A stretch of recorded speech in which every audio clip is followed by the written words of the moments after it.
Hello बच्चों। तो differential equation का एक और हमारे पास इंपॉर्टेंट क्वेश्चन है, लेकिन हम लोग इसको सॉल्व करेंगे by using the method of linear differential equation. ठीक है। तो सबसे पहले हम लोग थोड़ा इसके बारे में बेसिक देख लेते हैं कि क्या होता है लीनियर डिफरेंशियल इक्वेशन, इसका स्टैंडर्ड फॉर्म क्या होता है, इसको कैसे सॉल्व करेंगे। तो सबसे पहले इसका आता है स्टैंडर्ड फॉर्म। इसका स्टैंडर्ड फॉर्म क्या है, देखिए, dy by D x plus p into y is equal to q. In this case p and q are the function of x। हो सकता है कोई इक्वेशन हमारा क्या हो, dx upon dy plus p into x is equal to q हो।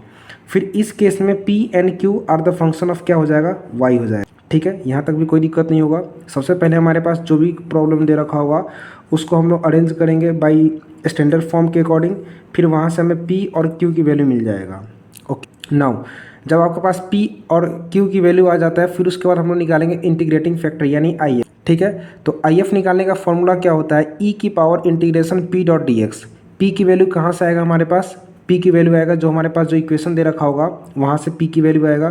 फिर उसका फॉर्मूला क्या होता है if का, e की power integration p dot D. फिर आपके पास अगर if भी आ जाता है, उसके बाद हम लोग क्या निकालेंगे, उस इक्वेशन का सॉल्यूशन निकालने वाले हैं। तो इसका सॉल्यूशन क्या होता है, देखिए, solution of this equation is given by y into I F is equal to integration q into I F dot D x plus C क्या है, यहाँ पर कोई एक कांस्टेंट टर्म है। देखो, इससे पहले के जो भी हमने प्रॉब्लम सॉल्व किया है उसमें क्या था कि जो हमारे पास जो इक्वेशन दे रखा होता था, जो प्रॉब्लम दे रखा था, वो सीधे सीधे लीनियर डिफरेंशियल इक्वेशन के फॉर्म में होता था। लेकिन अभी हमारे पास क्या है, we have to reduce the equation to linear form.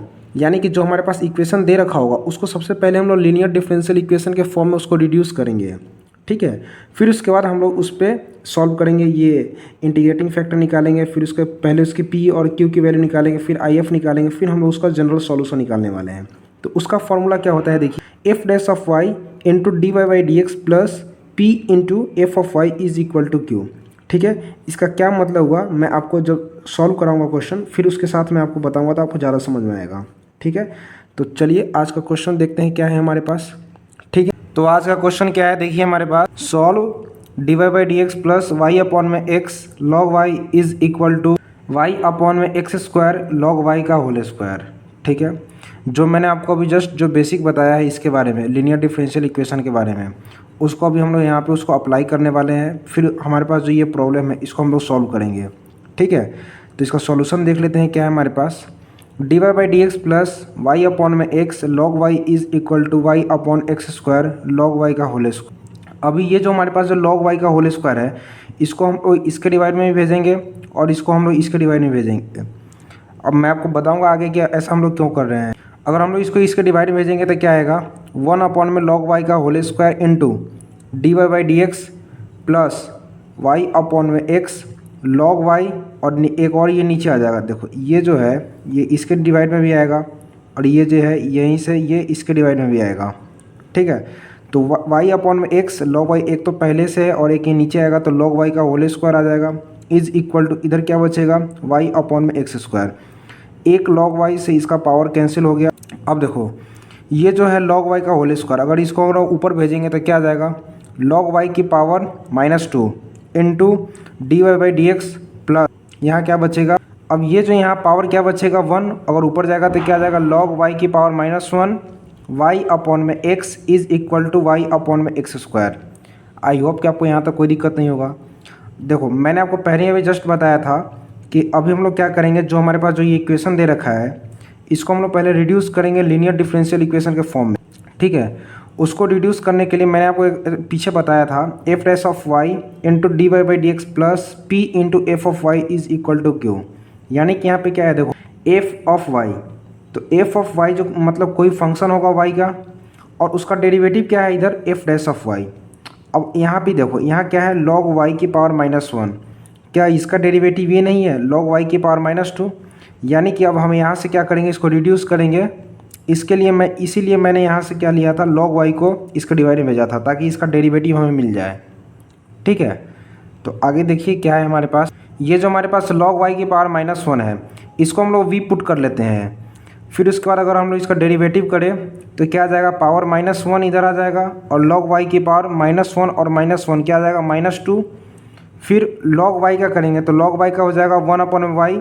फिर y का करेंगे तो d Y by D x is equal to फिर v का करेंगे तो dv/dx। आई होप कि आपको यहाँ तक कोई दिक्कत नहीं होगा। अब आप देखिए यहाँ क्या है log y की पावर -2 dy/dx, ठीक है, और यहाँ क्या है log y की पावर -2 dy/dx, यानी कि ये एक y और ये माइनस, तो इसको क्या करेंगे हम लोग इधर भेज देंगे। तो जिससे क्या मिलेगा हमारे पास log y की power -2 dy/dx is equal to minus इधर आ गया और y इसके मल्टीप्लाई में चले गए, यानी माइनस y इंटू dv/dx। ठीक है, यहाँ तक कोई दिक्कत नहीं होगा। अब इसका हम लोग अगला स्टेप देखते हैं क्या है हमारे पास। यहाँ तक तो हमने कर लिया था log y की power -2 dy/dx plus log y की power -1 y/x is equal to y upon x square था। फिर हमने log y की पावर -1 ये जो है इसको हमने v पुट किया था।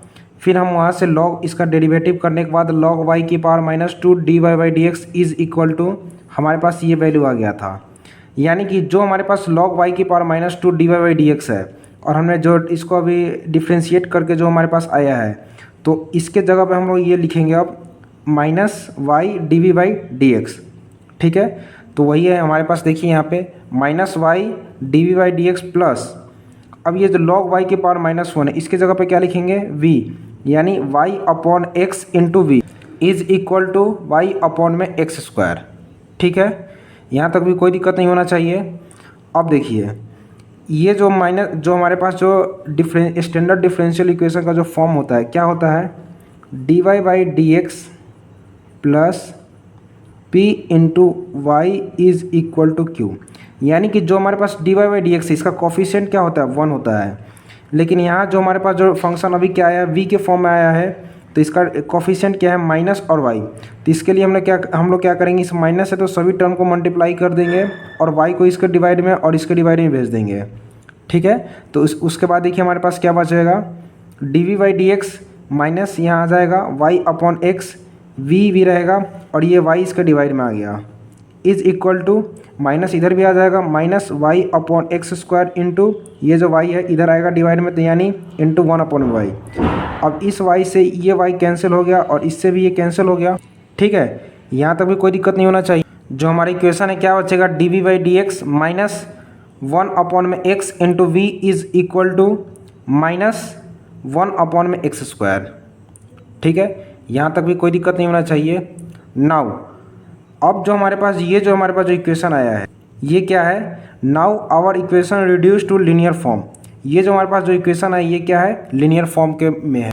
तो हम लोग क्या करेंगे यहाँ से on comparing this equation with standard form, तो वहाँ से हमारे पास ये जो वैल्यू है हमारे पास ये क्या है p, ये क्या है p, और ये जो वैल्यू है ये क्या है q।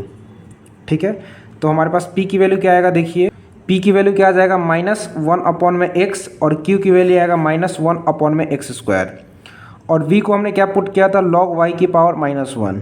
ठीक है, pv आ गया हमारे पास, q की वैल्यू आ गया, तो हम लोग क्या निकालेंगे अब इंटीग्रेटिंग फैक्टर यानी if। तो if का फॉर्मूला क्या होता है, e की पावर इंटीग्रेशन p.dx। तो e की पावर p की वैल्यू क्या है -1 अपॉन में x, तो माइनस बाहर आ जाएगा इंटीग्रेशन 1 अपॉन में x और dx। 1 अपॉन x का इंटीग्रेशन क्या होता है log x, तो क्या आएगा e की power minus log x, minus चूँकि बाहर है तो ये क्या आ जाएगा इसके ऊपर पावर में चला जाएगा e की पावर log x की पावर -1। ठीक है, यहाँ तक भी कोई दिक्कत नहीं होता है। और ये जो e है और log ये क्या है आपस में कैंसिल हो जाएगा क्योंकि ये एक्सपोनेंशियल टर्म है, तो जहाँ से हमें if की वैल्यू क्या आ जाएगा 1 अपॉन में x। ठीक है, तो अब हम लोग देखते हैं इसका अगला स्टेप क्या है। हमारे पास p की वैल्यू हमारे पास क्या था -1 अपॉन x, q की वैल्यू क्या था -1 अपॉन में एक्स स्क्वायर, v की वैल्यू क्या हमने एज्यूम किया था log y की पावर -1, और if हमारे पास क्या आया है 1 अपॉन में x। यहाँ तक भी कोई दिक्कत नहीं होना चाहिए। Now the solution of this equation is given by, उसके लिए फॉर्मूला क्या होता है v into I F is equal to integration q into I F dot D x plus C. अब हमें कुछ नहीं करना है, जो हमारे पास वैल्यू है उसको बस इसमें पुट करते जाना है, तो जिससे हमारे पास क्या आ जाएगा सॉल्यूशन ऑफ दिस इक्वेशन। ठीक है, तो v की जगह पे क्या लिखेंगे log y की पावर -1 इंटू आई एफ की जगह पे क्या लिखेंगे 1 अपॉन में x is equal to q की वैल्यू क्या है हमारे पास -1 अपॉन में एक्स स्क्वायर, तो -1 अपॉन में x square into I F की जगह पे क्या लिखेंगे 1 अपॉन में x into D x plus C. ठीक है, तो हमारे पास क्या आएगा देखिए 1 अपॉन में x इंटू लॉग वाई। अगर इसको नीचे भेजेंगे तो क्या आ जाएगा 1 अपॉन में log Y is equal to minus 1 upon में एक्स स्क्वायर इंटू एक्स, क्या आ जाएगा 1 अपॉन में X cube into D x plus C. ठीक है, अब देखिए माइनस इंटीग्रेशन अगर ये ऊपर जाएगा तो क्या आ जाएगा पावर एक्स की power -3 into D x plus C. अब देखो x की पावर -3 का अगर हम इंटीग्रेशन करें तो क्या आएगा x की पावर -2 अपॉन में -2। ठीक है, एक ये माइनस पहले से है, इधर क्या आ जाएगा x की पावर -2 अपॉन में -2, इस माइनस से माइनस ये कैंसिल हो गया, प्लस सी हमारा क्या है कोई एक कांस्टेंट टर्म है। और देखो ये जो है x की पावर -2 है, अगर इसको हम लोग नीचे भेजें तो क्या आ जाएगा हमारे पास 1 अपॉन में 2 इंटू एक्स की पावर एक्स स्क्वायर प्लस सी। और ये तो हमारे पास जो टर्म है ये एज इट इज रहेगा, तो फाइनल हमारे पास आंसर क्या आ जाएगा 1 अपॉन में x into log Y is equal to 1 upon में 2x स्क्वायर प्लस सी। ये क्या है हमारा रिक्वायर्ड आंसर। उम्मीद करता हूँ कि यह क्वेश्चन आपको समझ में आ गया होगा। मिलते हैं आपसे अगले वीडियो में, तब तक के लिए धन्यवाद।